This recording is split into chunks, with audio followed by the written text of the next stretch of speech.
Okay, the pallet, temporary pallet experiment continues. It is level going long ways, and that's what I want, is for it to be level that direction. It is flush this way, although it slopes slightly downward. I'm okay with that. Again, this is not a permanent structure. The problems I'm running into are,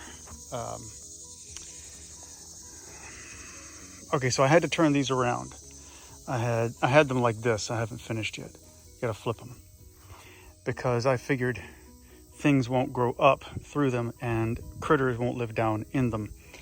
That way, I'm also using the full surface of the brick. Now, what I'm gonna do is I'm gonna take a 2x4 and screw it in all the way across here on the outside here, okay? And then long ways, I'm gonna take these two 2x4s and screw them in that way as I go. I decided to build this one section at a time because of the pallet design. I've got to make sure that these are flush before I screw that in. And once I do, it's permanent. Well, it's moderately permanent. And then it overhangs a little bit this direction. So one of the problems I was running into is that I don't want, this is a 4 foot, and each pallet is 4 foot. I didn't want the OSB to come up to right at the end of this one, and then there's a seam. You know, I didn't want that, so we need to overlap. And so I'm gonna be cutting 2 footers here and 2 footers here once I screw that down. But only after I've got the other pallets here, so that they overlap as well. And that's the whole idea. And then, of course, I need to waterproof them, seal them. I've got some stuff to do that to make sure the OSB doesn't, rot. Also, I came up with this idea here. I'm also gonna get some wood. I've got some wood preservative. I'm gonna get some wood preservative on that because it really fits. I was able to wedge it in, just use the chainsaw and kind of cut that. I have plenty of options, as you can see. So I'm ready to go. We'll see how it goes.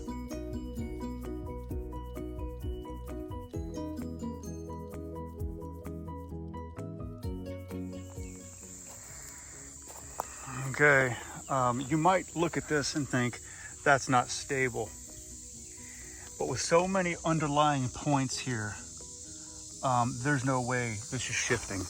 I've tried to move. I gotta screw those together. I've tried to shift this thing by standing on it, shaking it. It's not moving. I'd have to really kick it to make it move, and it's a temporary structure. So I have screwed in that half of the OSB. Like I said, these need to be tacked together with some screws. I haven't done that yet, but those are all screwed in over there. And I screwed them together here at certain points like this. So, all right, next stage. One of the problems I'm running into is that not all pallets are the same. You can see where the 2x4s are even, flush with one another, but this is a different style of wood here, and so I have a little overlap it's just not going to be smooth when I put the OSB over, but that's okay. Again, it's a temporary structure. So I ran into that a couple times. I tried to match them up best I could. Okay, it's time to put up more pallets. I've leveled these coming my direction, which is short way. They're not leveled long way, but they are mostly flat, mostly flush. The one thing I do make sure I do before I begin is I level these cinder blocks best I can. They're not going to be flush with one another. That's just not going to happen. But I level them, and I make sure that I use the leveler to get them all exactly lined up with one another best I can. You see they're turned different directions too. The outside ones are turned this way, where the inside ones I had to turn this way because that made it more stable. This is a pile of patio bricks that you'll get at Home Depot. I mean, these are literally like 48 cents a piece, maybe 58 cents a piece. These I think are about the same.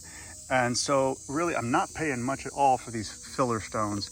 Whereas, you know, you get $2 per cinder block or whatever it is where you happen to be.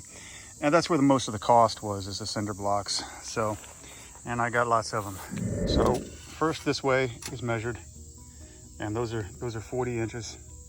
And then I level it, and then I make sure that they are as flush with one another as possible.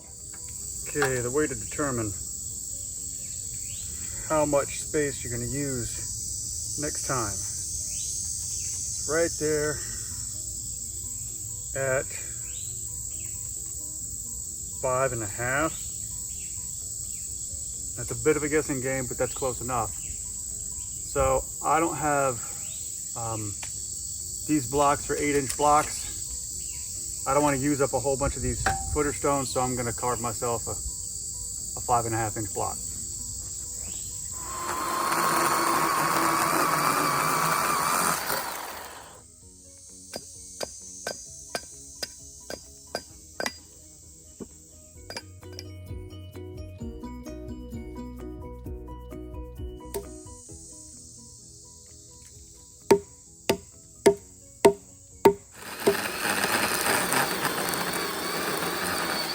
Now you'll notice that it's not even, so I'm going to try to get this thing off with a couple different tools that I have.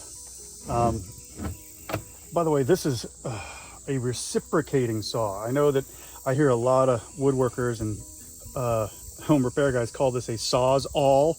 Well, Sawzall is a model or brand by Milwaukee.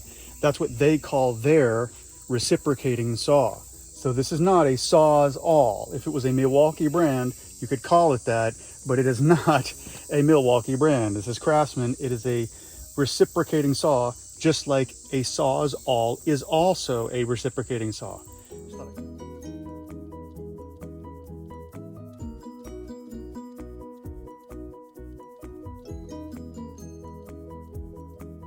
To tie these two pallets together, I'm going to go underneath, and I'm going to use a piece of fence posting.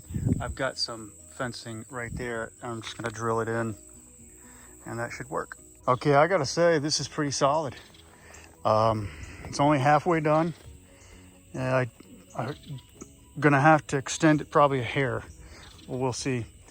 It's 10 feet wide by 12, and you can see it graduates upward as you go. And we talked about these posts already. It's solid, man. I mean, it's not moving. That's not moving. And I didn't get this idea from anyone. Anyone can do stuff like this. You just got to think it through and make sure that you've got, you know, reinforcements. If I can get that in there, you know, reinforcements where necessary. And, you know, this is just a pallet deck. And of course, I'm going to waterproof that to make sure that it doesn't rot. And again, this is only a temporary structure. I keep saying that because I know that someone's going to comment and say, well, that's not how it's done. It's going to, you know, it's going to shift in 5 years. Well, it's not going to be here in 5 years. So it's a temporary structure. And now I'm going to put this plank on both sides. Well, I finished a whole row. And it's a 10 by 12 right now. It's time to go eat lunch.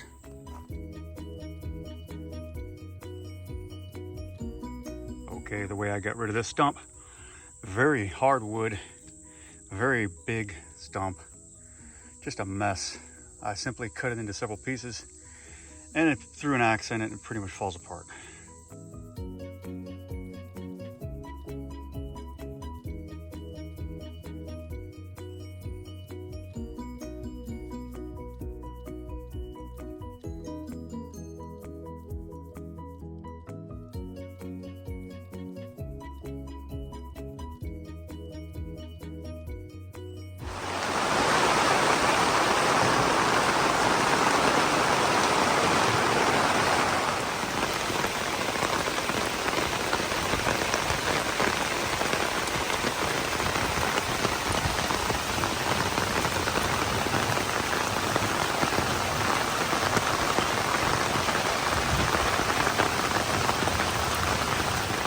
How I was just thinking the other day, wow, Haven't had water delivery in a while. It stormed hard last night and this canopy ripped and bent.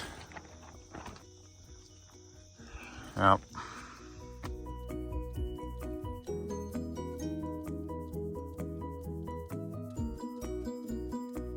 So I 2/3 filled up a 50-gallon this morning. The one on the left is older water and I have to just dump it at some point. It's pretty nasty. I don't even want to wash my dishes in it, but I have brand new water now.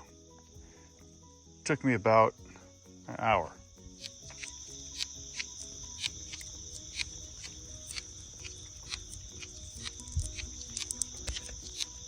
The news is that even after a flash flood, nothing sank, which is very good news.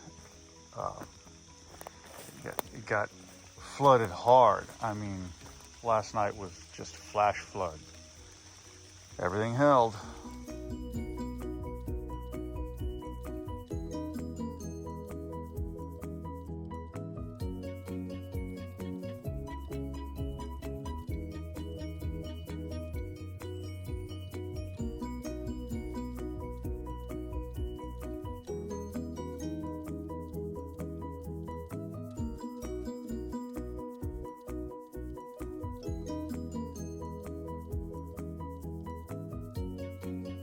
Okay, this 12 by 20 is finished. What I did just now is I layered it with some waterproofing. We'll see how it goes. There's some soft spots. It's not any fault of mine. The pallets on here, in some cases, I didn't pick the strongest pallets. That's actually my fault. So I'll be making some repairs right around there, that area.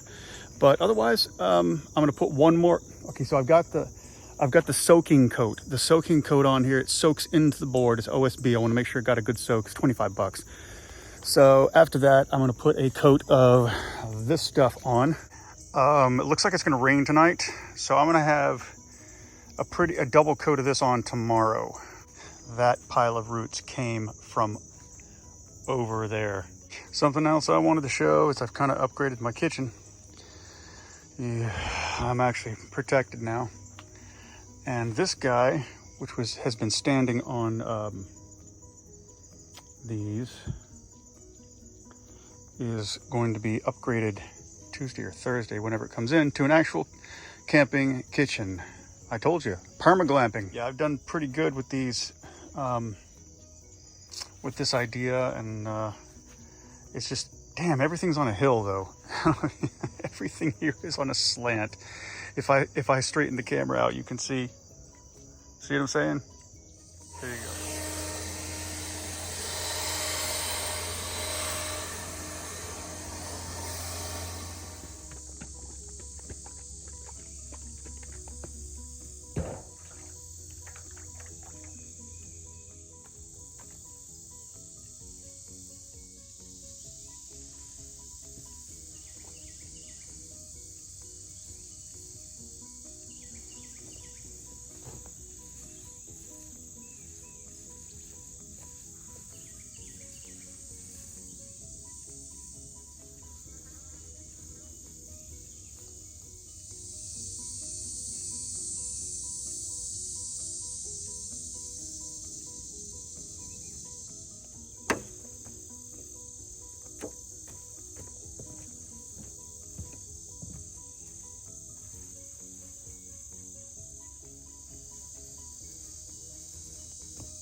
Okay, time to go back to the store.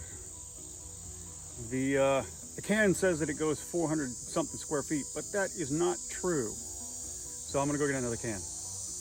But pretty close to finish. You can see some places that are gonna need a second coat. So close yet so far.